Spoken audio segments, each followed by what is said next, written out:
Bhim army के संस्थापक और उत्तर प्रदेश के नगीना सांसद चंद्रशेखर आजाद आज रायपुर के केंद्रीय जेल पहुंचे, जहां उन्होंने बलौदा बाजार घटना में बंदी बनाए गए लोगों से मुलाकात की। इस मुलाकात के बाद उन्होंने राज्य सरकार पर गंभीर आरोप लगाए और कहा कि छत्तीसगढ़ सरकार सतनामी समाज को कुचलने की कोशिश कर रही है।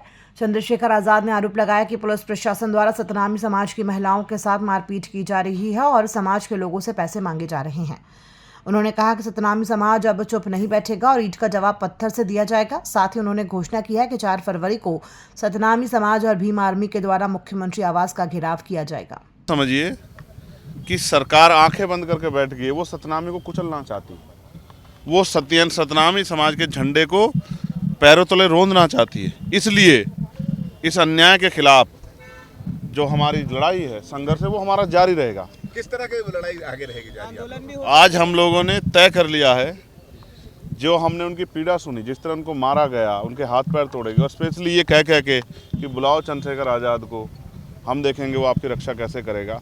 जिस तरह से छोटे छोटे बच्चों को जेल में भेजा गया है, जिस तरह से उनके परिवार खून के आंसू रो रहा है, आज उनकी जेब में कमाने वाला तो जेल में और उनकी जेब में इतने पैसे नहीं अपने परिवार से मिलने, और फिर जगदलपुर, अंबिकापुर जिस तरह से किया जा रहा है, ये एक तरह का जो है, ये इस तरह का दंड जो अंग्रेज भी नहीं देते थे, उस तरह का दंड जो सरकार दे रही है।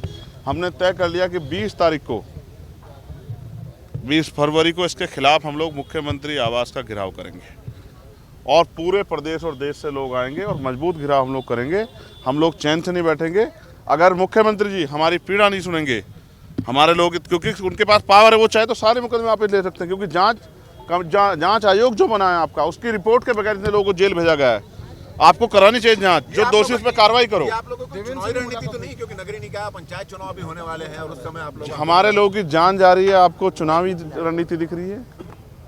चुनावी रणनीति की चिंता वो करें जिन्होंने 3 फेज में चुनाव करा रहे हैं, जो और रिजल्ट भी अलग अलग डेट में 18, 21, 24, उनको चिंता होगी। हमने तो तय कर रखा है, तब तो इलेक्शन में अनाउंस हुआ जब हमने आने की घोषणा की थी। और मैं आपको फिर कह दूं, हमारे लिए सतनामी समाज का सम्मान, उनका गौरव और अपने जो इतने परिवार जो जेल में बंद हैं, उनकी रक्षा महत्वपूर्ण है, ना कि चुनाव तो आते जाते रहेंगे। बलौदा बाजार जिले के सुहेला सरकारी स्कूल में छात्राएं अचानक बेहोश हो रही हैं। छात्राओं को चक्कर आना और उल्टी जैसी समस्याएं महसूस हो रही हैं। इस पर कलेक्टर दीपक सोनी और एसपी ने घटनास्थल का दौरा किया और गैस लीकेज की संभावना जताई। रायपुर से पर्यावरण विशेषज्ञों और हाइजीन लैब की टीम भेजी गई है। 18 छात्राओं को निजी वाहनों से सामुदायिक स्वास्थ्य केंद्र भेजा गया। शेष छात्रों को सामुदायिक भवनों में शिफ्ट किया गया है, लेकिन छुट्टी नहीं दी गई।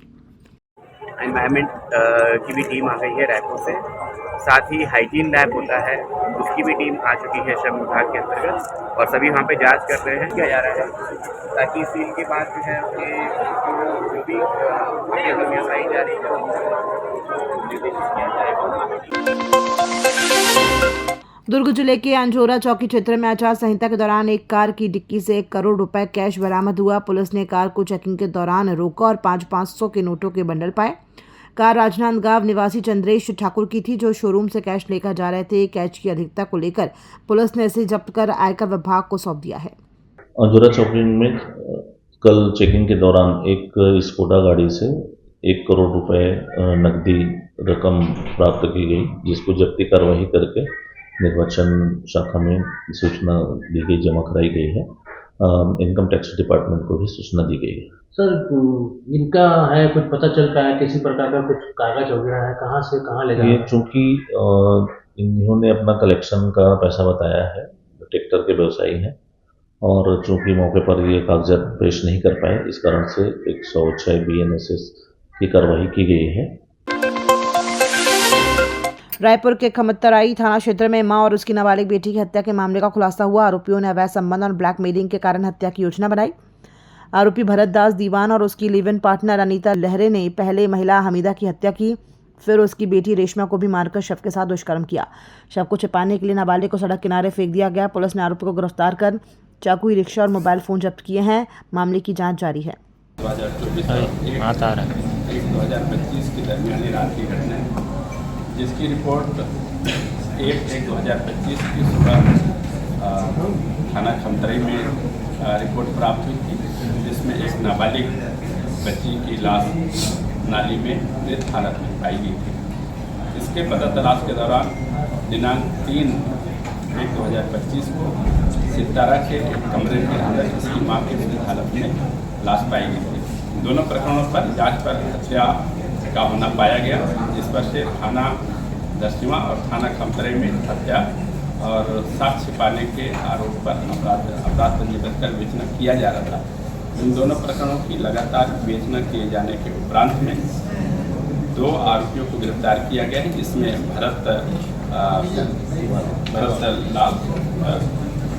दास दीवान और उसकी सिविल रिलेशन में रहने वाले अनीता लहरे, ये दोनों पति पत्नी स्वरूप में रह रहे थे और इनके द्वारा आरोपी भरत के साथ में अवैध प्रेम संबंध हमीदा का था, तो उसको रास्ते से हटाने के उद्देश्य से पहले चाकू से मारकर बाद में गला दबाकर हत्या किया जाना पाया गया।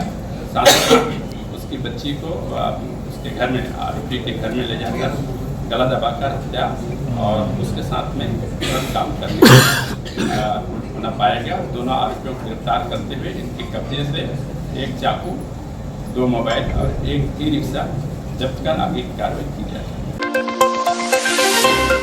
जांजगीर चांपा जिले के बनाहिल गांव में जल संकट के खिलाफ सैकड़ों ग्रामीणों ने पामगढ़, बिलासपुर और अकलतरा मुख्य मार्ग पर चक्का जाम किया। ग्रामीणों का कहना है कि पिछले 15 दिनों से जलस्तर गिरने के कारण पीने के पानी की भारी किल्लत हो रही है।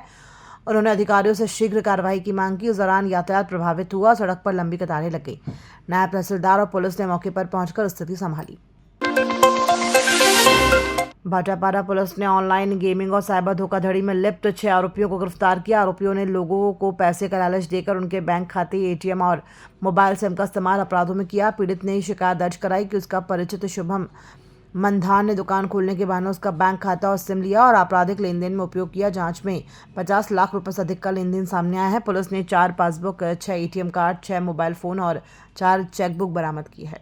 मामला थाना भाटापारा शहर क्षेत्र का है, जहां इस मामले के जो प्रार्थी हैं जितेश कवरे, उनके द्वारा जो है थाना भाटापारा शहर में रिपोर्ट दर्ज कराया गया है कि उनके जो परिचित हैं शुभम मंधान, उनके द्वारा जो है मई 2024 में जो है जो जितेश है उसके खाते का जो एटीएम और मोबाइल सिम है उसे अपने व्यवसायिक उपयोग हेतु आवश्यकता होना बताकर जो है उससे एटीएम कार्ड और संचालित जो सिम है उसको लिया गया था।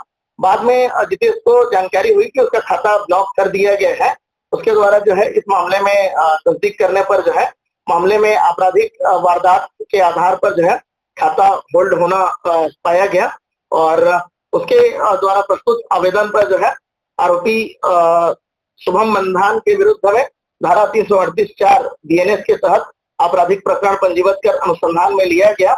आरोपी जो शुभम मंधान है उसको जो है पुलिस के द्वारा पकड़ा गया और पूछताछ करने पर उसने जो है उक्त जो खाता के एटीएम और रजिस्टर्ड सिम को जो है लेना स्वीकार किया गया और उसे जो है मामले के कुछ अन्य आरोपी हैं उनसे संपर्क होने पर जो है उसके द्वारा आर्थिक लाभ प्राप्त करने की नियत से जो है उक्त जो एटीएम का जो कार्ड है और सिम प्रोवाइड किया गया था, जिसमें आपराधिक गतिविधियों से प्राप्त राशि जो है जो विड्रॉल और जमा किया जाता था और उसके अतिरिक्त जो है उसने यह भी बात स्वीकार किया तो उनके साथ हरिकेश लहरे, श्रीराम रात्रे, सोनू नारंग, इमरान खान और आदिल मोहम्मद, इनके साथ मिलकर जो है क्षेत्र के कुछ अन्य खाता धारकों से जो है रुपए पैसे का लालच देकर खाता धारकों से खातों के एटीएम, पासबुक और रजिस्टर्ड जो सिम है वो प्राप्त किया गया और मामले में बाहर के कुछ अन्य आरोपियों को जो है उक्त जो कार्ड है वो प्रोवाइड किया गया है, जिनका जो है उपयोग आपराधिक गतिविधियों में प्राप्त में किया जाता था। और इस मामले में भी जो है 6 आरोपी हैं, शुभम मंधान और अन्य 5 जिनको जो है इस मामले में गिरफ्तार किया गया है और जिनके कब्जे से जो है 4 नग पासबुक, 4 खाता, 6 एटीएम कार्ड, घटना में प्रयुक्त जो मोबाइल है वो बरामद किया गया है। मामले में भी कुछ अन्य आरोपियों की भी संलिप्तता की जानकारी अभी प्राप्त हुई है और इस मामले में जो है करीब 50 लाख से अधिक का जो है ट्रांजैक्शन होना पाया गया है और अन्य जो आरोपी बाहर के हैं उनकी पतासाजी की जा रही है। मामले में जो तथ्य पाए जाएंगे उनके अनुरूप वैधानिक कार्रवाई सुनिश्चित की जाएगी।